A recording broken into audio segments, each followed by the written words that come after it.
إن الحمد لله نحمده ونستعينه ونستغفره ونعوذ بالله من شرور أنفسنا ومن سيئات أعمالنا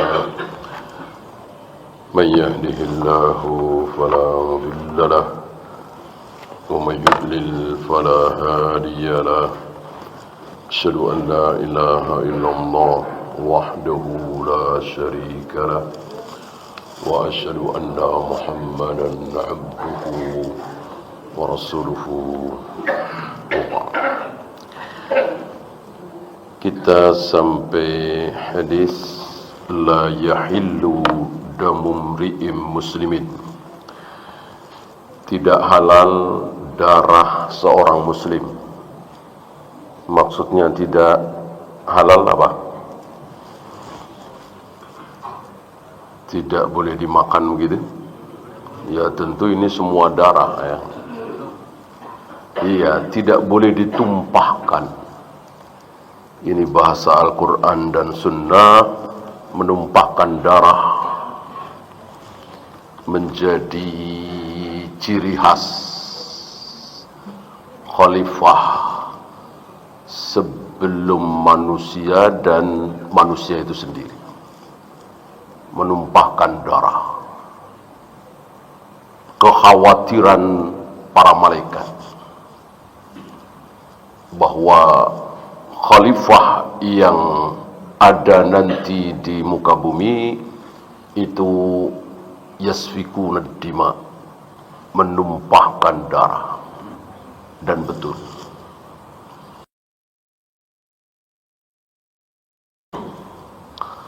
ada berapa peperangan di muka bumi dari zaman Adam sampai hari ini dan sampai nanti, antara yang hak dengan yang batil, antara yang batil dengan yang batil, bahkan antara yang hak dengan hak. Tentu antum tidak lupa ada dua kelompok sahabat. Kelompok siapa dengan kelompok siapa? Iya, Ali dan Muawiyah. Ada perang sivil, ada perang Jamal. Ini menunjukkan antara yang hak dengan hak pun seperti itu. Hanya di sini ada apa istilah kita? Ada yang bermain. Ada yang sengaja memancing di air keruh. Ada pihak ketiga. Artinya, baik kelompok Ali dengan kelompok Muawiyah tidak memiliki niat jahat, tapi ada fitnah tadi. Nah, di hadis ini beliau menjelaskan bahwa darah seorang muslim itu tidak boleh ditumpahkan. Artinya seorang muslim tidak boleh dibunuh kecuali berapa? Kecuali 3. Rupanya 3 ini bukan pembatas. Antum harus tahu bahwa ketika Al-Quran dan Sunnah itu menyebut 3, 7, 10, 40, 70, maka kadang itu pembatas, kadang bukan. Seperti 7 langit, pembatas apa tidak? Iya.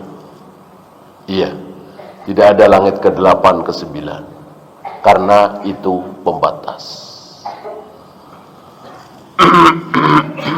7 bumi sama.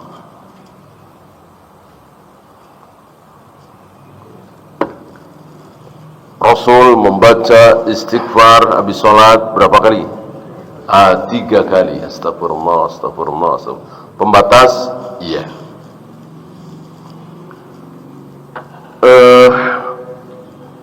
Tidak ada bayi yang bisa bicara kecuali 3. Pembatas? Bukan. 3 itu kan disebutkan oleh Nabi ya. Ternyata ada yang belum disebutkan oleh Nabi. Berarti ini bukan pembatas. Nah, termasuk ini. Tentu kita butuh bimbingan para ulama untuk mengetahui ini 7 pembatas bukan, 10 pembatas bukan. Ya. Ittaqu sab'an mubiqat misalnya. Jauhi oleh kalian 7 dosa. Nah, ulama, apakah 3 ini pembatas atau bukan? Yang pertama,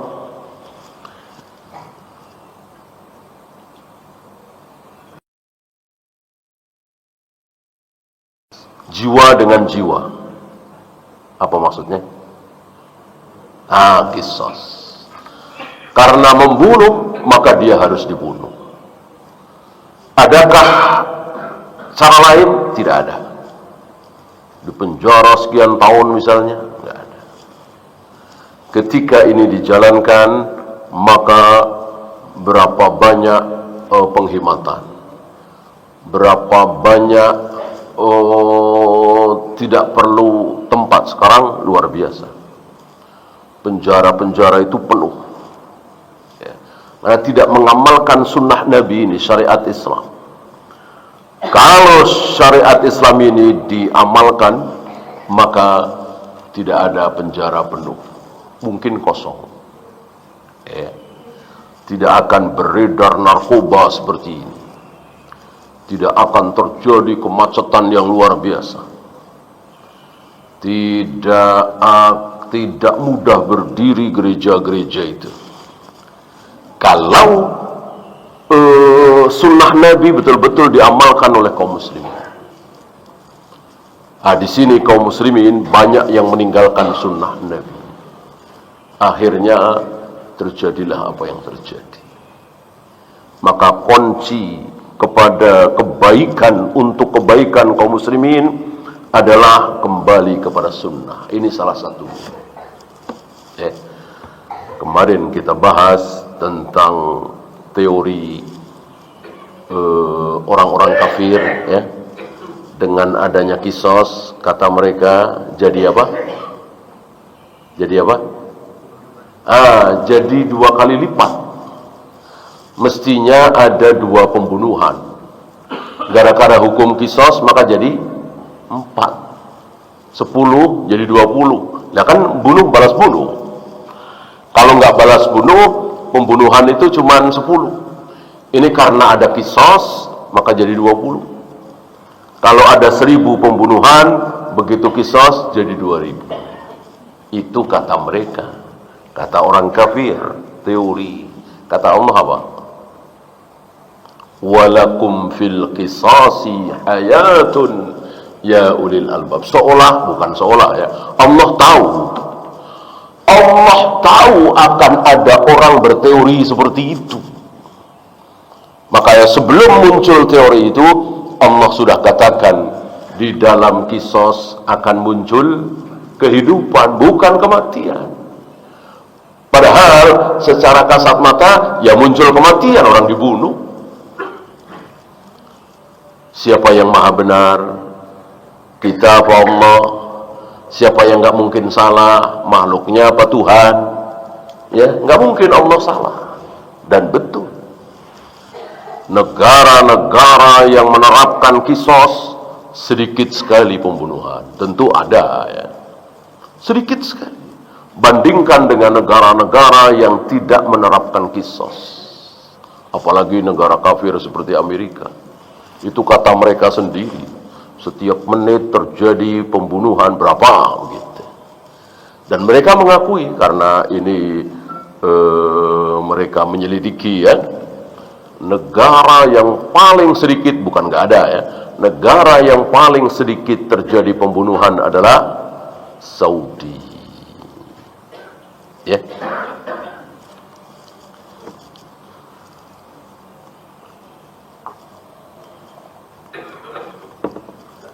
Yang kedua, wasayyib zani, sayyib tapi berzina. Siapa sayyib? Sayyib ini orang yang sudah pernah menikah. Apa dia sedang punya istri atau sedang punya suami, atau dia duda atau dia janda, pokoknya orang yang pernah menikah itu namanya sayyib. Lalu dia berzina, maka hukumannya adalah mati. Hukumannya adalah mati, sama dengan yang pertama. Hanya untuk yang pertama ini matinya diapakan? Iya, untuk yang pertama matinya diapakan? Terserah dia membunuhnya diapakan. Dia membunuhnya ditusuk, balas tusuk. Dia membunuhnya memenggal leher, ya leher dia dipenggal. Maka ada seorang Yahudi yang dibunuh dengan cara dibenturkan 2 batu ke kepalanya. Yahudi di zaman Nabi. Kenapa? Karena Yahudi ini membunuh seorang wanita muslimah dengan cara seperti itu. Dan saksinya adalah kurbannya. Kalau tidak salah waktu itu kita bahas ya. Jadi setelah didapati dia sudah lemah, sulit berbicara, sakaratul maut, dan luka di kedua kepalanya itu. Ya seperti itu ya. Lalu dia ditanya, siapa yang membunuhmu? Siapa yang melakukan ini kepada engkau? Nggak bisa jawab. Lalu disebutlah nama. Si A, si B, si C, si D. Ketika sampai ke nama tersebut, dia mengangguk. Dia mengangguk. Dari sini keluar hukum bahwa anggukan atau isyarat itu bisa dijadikan hukum. Maka orang yang disebut yang dia mengangguk kepala itu langsung diburu, dikejar, ini Yahudi, dan seperti itu dibunuh dengan dibenturkan 2 batu ke kepalanya. Kalau dia membunuh dengan cara menenggelamkan ke air, ya sama, dia ditenggelamkan ke air. Bahkan apa kemarin? Bahkan bakar. Bakar kan tidak boleh. Jangankan manusia, hewan saja tidak boleh kita bakar. Membunuh hewan dengan dibakar. Dalam hal ini boleh. Kenapa? Karena dia yang memulai duluan. Dia membakar manusia, maka balasan bagi dia, kisos bagi dia adalah dibakar. Ya. Di mana orang-orang itu nggak ngeri mau bunuh. Nah, hukumannya luar biasa, mengerikan. Dan begitulah hukuman. Karena tujuan hukuman itu apa? Supaya orang-orang takut, kapok kan. Maka tidak ada hukuman dalam Islam itu sebulan, 2 bulan. Hukumannya berat-berat. Supaya kapok, supaya hukuman itu tidak terjadi. Kenapa tidak terjadi? Nggak ada yang melanggar. Gitu ya. Maka dalam Islam betul-betul harus jelas, sejelas-jelasnya. Ketika tidak jelas, bayangkan saksinya 3 orang, jujur, ya. Kan sudah cukup. Dan 3-tiganya sahabat. Salah satunya Abu Bakar. Ya. Ini kan mau nggak percaya gimana, sahabat. Ya. Kata Umar, masih kurang 1. Masih kurang 1. Cari 1 lagi sebagai saksi. Ya nggak ada. Yang melihat perzinahan itu cuma 3 orang ini. Kata Umar, cabut persaksian kalian. Kalau kalian nggak cabut, justru kalian yang akan aku cambuk. Berapa? 80 kali. Ya. Betul-betul harus mengikuti apa yang difirmankan oleh Allah, disabdakan oleh Nabi alaihi salatu wassalam. Nggak main-main.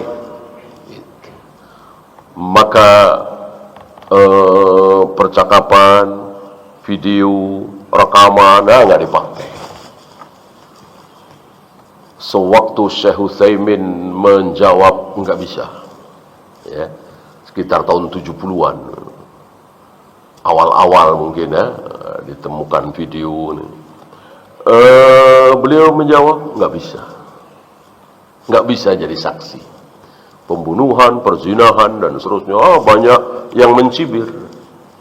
Ini gimana ulama tidak menerima kemajuan teknologi, penemuan teknologi. Ya. Dicibir, dicaci, dimaki. Sekarang, jangankan Syekh Utsaimin, kita ada yang nggak percaya. Ya, begitu mudahnya. Jangankan ahli, anak-anak aja bisa bikin. Wajahnya siapa, badannya siapa. Begitu mudah. Jadilah foto, jadilah video. Dulu tahun 70-an nggak ada yang menyangka. Tapi beliau seorang ulama, dan begitulah ulama. Berbicara berdasarkan ilmu Al-Quran dan Sunnah. Yakin betul. Hasil dari keyakinan itu maka melampaui orang-orang awam.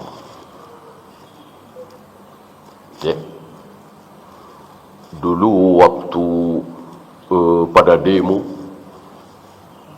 menjatuhkan Pak Harto, ya, sepertinya hampir semuanya sepakat turunkan, gulingkan. Ya. Beberapa ustadz-ustadz kita menasihati, jangan, nggak baik. Gitu. Hari itu dicaci maki beliau. Apaan ini? Nggak faham fikul waqi katanya. Setelah beliau lengser, setahun, 2 tahun, 3 tahun, 5 tahun, akhirnya pada tahu. Seorang alim itu, yang berilmu itu, ketika datang fitnah, dia tahu. Jadi kaidahnya, al-fitnatu idza ja'at, ketika fitnah itu datang, tidak ada yang tahu. Illa alimun, kecuali orang yang berilmu. Begitu fitnah datang. Tapi ketika fitnah itu sudah lewat, sudah berlalu, sudah hilang, yang alim tahu, yang bodoh juga tahu. Ya. Saudara-saudara kita di Mesir, saudara-saudara kita di Libya, baru manggut-manggut, iya benar, baru nyesal. 2 tahun, 3 tahun, 5 tahun setelah membunuh Muammar Gaddafi, baru nyesal. Orang-orang yang berilmu dari sebelum Muammar Gaddafi di demo sudah bilang jangan, tidak ada kebaikan. Menentang penguasa, mendemo penguasa, akhirnya bentrok antara penguasa dengan rakyat. Ini keburukan yang sangat buruk. Nabi memerintahkan kepada rakyat untuk diem, taat, sami'na wa ata'na, walaupun ini kata Nabi ya, kata Nabi berarti kata Allah, kata Tuhan. Walaupun hartamu diambilin, punggungmu dicambukin. Ada presiden kita Muammar Gaddafi, Husni Mubarak waktu itu sampai mencambuk punggung rakyat, mengambil harta rakyat. Nggak sampai segitu kan? Sampai segitu saja suruh diem. Apa iya Allah salah? Apa iya Allah salah? Nah, banyak ini yang tidak tahu. Mahasiswa-mahasiswa yang tidak belajar sunnah ini demo, gulingkan, turun ke jalan, seolah jadi pahlawan. Ya. Sementara Nabi mengatakan afdalul jihad kalimatu adlin inda sultanin jair. Kalau pengen jihad yang benar, datang ke penguasa, berdua, istilah kita 4 mata, nasihati, baru ini jihad yang benar, sebenar-benar, sebesar-besar jihad. Bukan di jalanan, bukan di bundaran HI, bukan di Tamrin Sudirman, bukan di televisi, bukan di mimbar-mimbar Jumat, bukan, tapi di hadapan penguasa. Tentu bagi yang mampu, ya, yang ada akses. Kalau tidak, ya sudah. Yang ketiga, وَالتَّارِكِ لِدِينِهِ الْمُفَارَقِ لِلْجَمَاعَةِ, dan orang yang meninggalkan agamanya menyempal dari jamaah. Apa? Murtad. Di hukuman bagi orang yang murtad adalah mati. Hukuman mati. Kata siapa? Kata Allah dan Rasulnya. Terserah kata orang kafir, terserah Islam gak adil. Ya iya. Kalau ada orang Islam masuk Kristen, ada orang Islam masuk Buddha, Hindu, dibunuh. Kalau ada orang Buddha, Hindu, Kristen masuk, kan begitu ya. Nah, ini mah nggak adil. Kalau adil dua-duanya dibunuh, kata orang kafir, ya biarin aja. Namanya kafir, ya. Masa kita harus sama dengan orang kafir? Emang ini Islam seperti ini. Nggak usah ditutup-tutupi. Ada tajammul, ada beberapa tokoh Islam itu menutup-nutupi ini. Enggak, Islam enggak kayak gitu. Enggak, Islam bukannya pro perbudakan. Sama, Islam juga anti perbudakan. Kata siapa? Kata siapa? Adakah satu ayat, satu hadis yang mengatakan bahwa mulai sekarang, mulai turunnya ayat ini, perbudakan dihapuskan oleh Islam? Adakah? Tidak ada.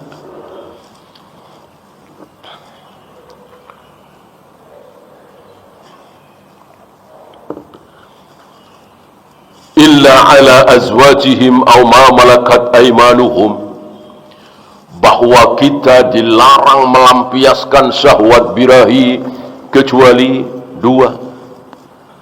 Apa dan apa? Istri dan budak perempuan. Surat Al-Mu'minun, kan? Apakah ayat ini mansukh, terhapus? Apakah ayat ini sekarang masih berlaku? Bahkan sampai hari kiamat masih berlaku. Enggak ada satupun ayat, satupun hadis yang mengatakan Islam mengharamkan perbudakan. Tidak ada. Oh, berarti pro budak? Iya. Oh, berarti senang perang? Iya. Emang begini. Gitu. Jangan memperindah Islam dengan cara yang tidak benar. Di mata orang kafir, Islam suka perang. Benar gak? Emang iya. Islam itu perang. Berdakwah diawali dengan senjata.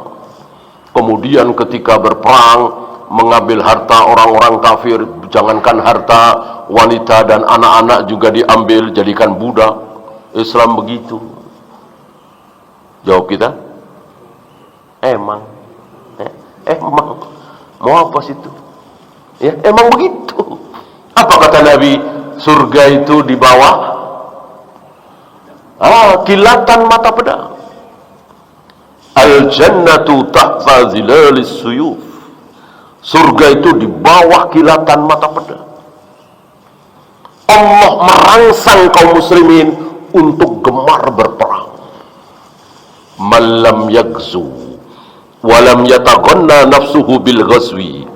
Barang siapa yang belum pernah berperang, ini kata-katanya ghazwi, bukan jihad. Kalau jihad kan bisa jihad melawan dengan hatinya, melawan hawa nafsu, jihad ilmu, jihad ilmiah.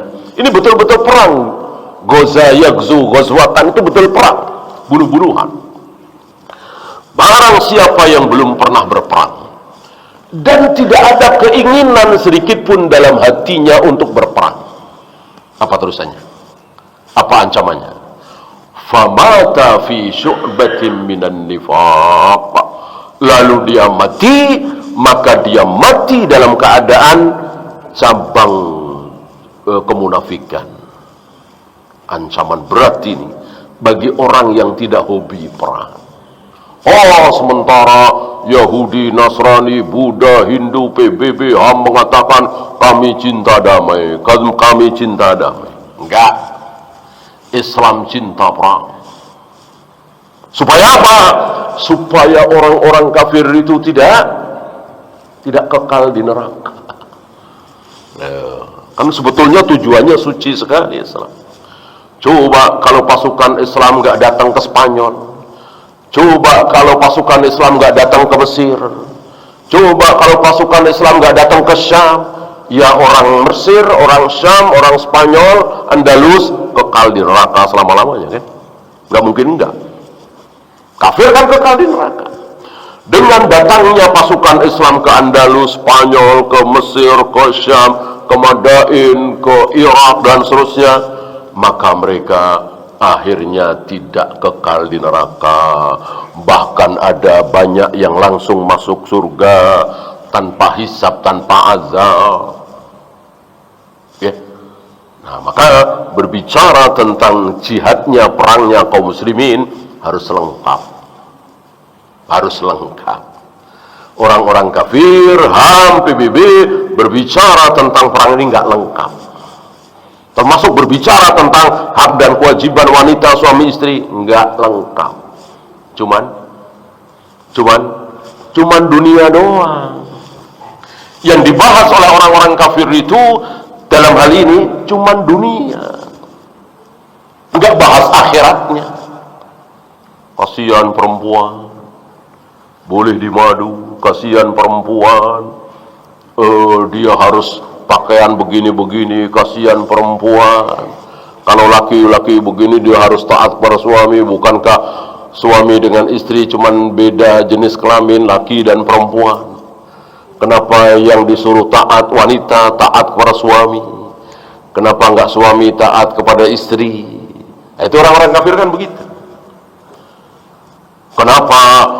Kenapa yang punya hak talak cuman suami, istri nggak punya hak talak? Gitu ya.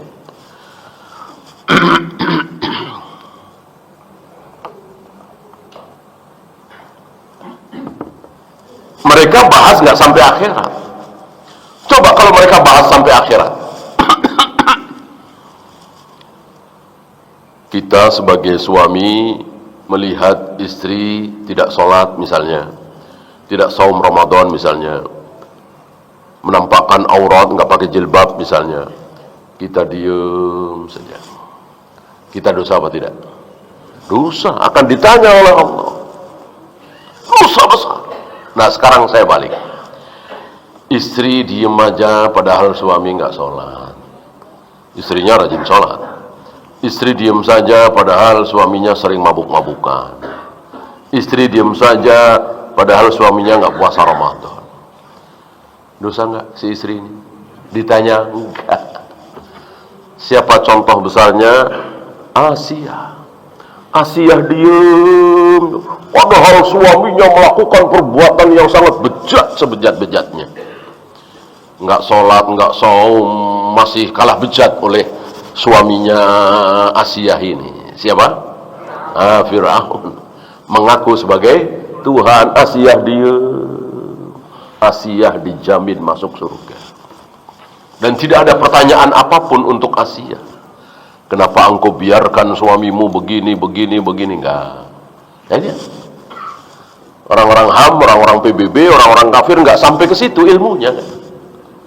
Maka kita berbicara dengan mereka tentang emansipasi wanita, tentang enggak akan nyambung. Enggak akan nyambung. Mereka itu dangkal sekali.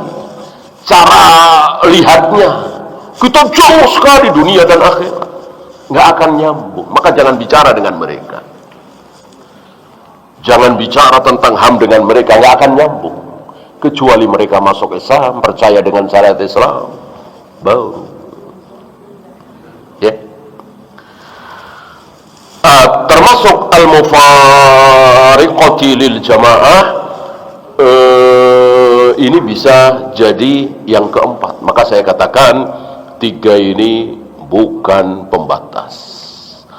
Masih ada yang keempat, kelima, keenam, orang yang boleh dibunuh, padahal dia tidak membunuh, dia tidak berzina, dia tidak murtad. Apa? Ya, liwat. Liwat kan bukan zina, ya kan? Sama, dibunuh. Kemudian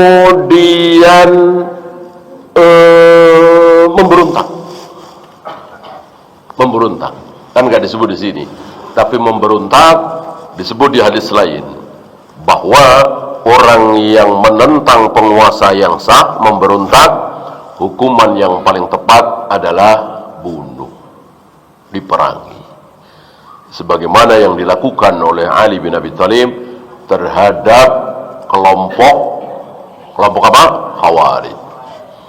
Ciri khas kelompok Khawarij adalah mencaci maki penguasa, menjelek-jelekkan penguasa, menghujat penguasa, memberontak penguasa. Ini ciri khas Khawarij. Dan mereka merasa suci. Maka salah satu keyakinan sesat orang-orang Khawarij adalah pelaku dosa besar apa? Kafir. Jadi sholat nih, puasa, zakat, haji, baca Al-Quran, sekali minum khamr, kafir. Ini keyakinan sesat orang-orang Khawarij. Mereka ya tentu jauh dari dosa. Orang-orang Khawarij jauh dari dosa. Enggak taunya dosa yang sangat besar menempel pada keyakinan mereka. Dosa keyakinan ini, kesalahan keyakinan itu jauh lebih besar daripada berzina, minum khamr, berjudi. Jawab.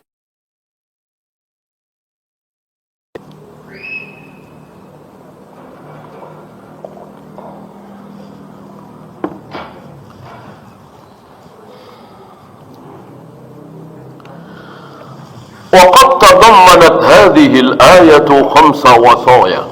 Ayat di atas Al-An'am ya, ada 5 kandungan. Yang pertama, tauhidullah, mentauhidkan Allah, ini nomor 1. Ketika yang nomor 1 ini kok salah, maka yang nomor 2, nomor 3, nomor 10, nomor 15, nomor 20 hancur semua.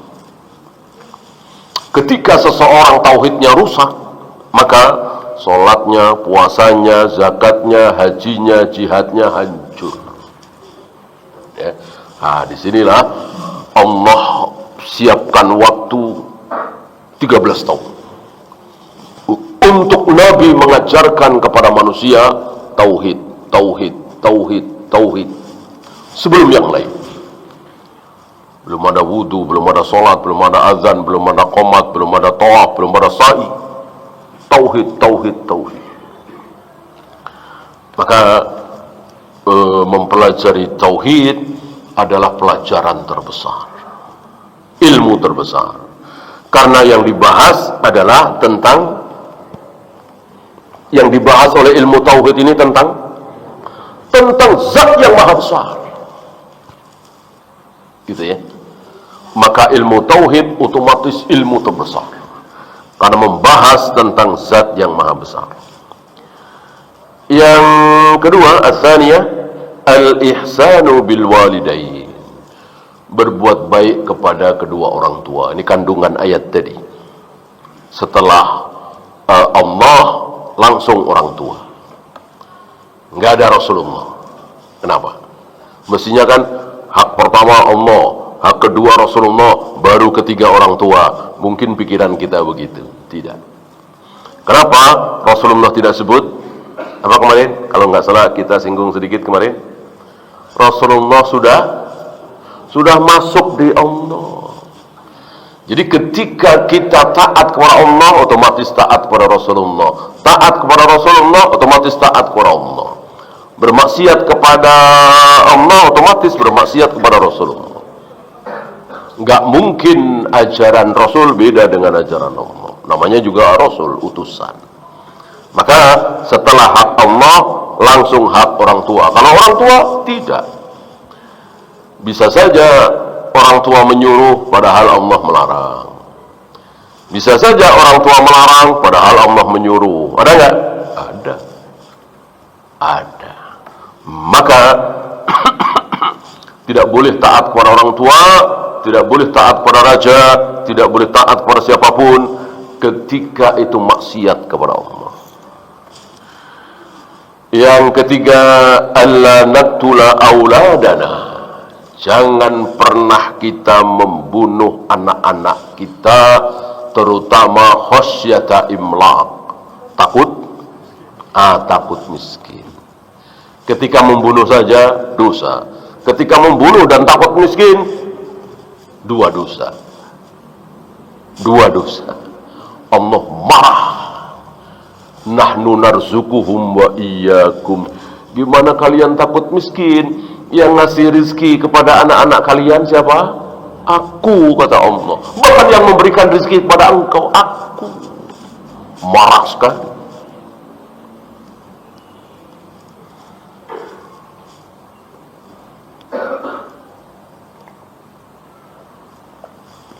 Berselisih para ulama ketika membunuhnya sebelum 4 bulan. Apa ini bisa dikatakan membunuh? Gitu. Karena sebelum janin 4 bulan sudah ada ruhnya apa belum? Belum. Sebulan, 2 bulan, 3 bulan. Berselisih para ulama apakah ini masuk dalam membunuh. Karena memang belum ada ruhnya. Rabi'ah yang keempat, alla nuqarribal fawahish. Jangan pernah mendekati fahisyah. Fahisyah secara umum perbuatan maksiat, secara khusus apa kemarin? Perbuatan maksiat yang ada hubungannya dengan zina, nafsu birahi. Secara khusus seperti itu. Maka tidak boleh kita dekati, jangankan kita melakukan, mendekati saja tidak boleh. Yang terakhir, yang kelima, alla naqtulan nafsal lati harramallah illa bilhaq. Tidak membunuh jiwa yang diharamkan kecuali dengan hak. Berarti sekali lagi ada pembunuhan yang boleh. Siapa yang membolehkan? Allah. Maka mau PBB, mau HAM, mau orang sedunia mengharamkan, biarin aja. Ini Allah yang membolehkan. Ya. Wallahu. Iya, itu saja. Ada pertanyaan? Silakan.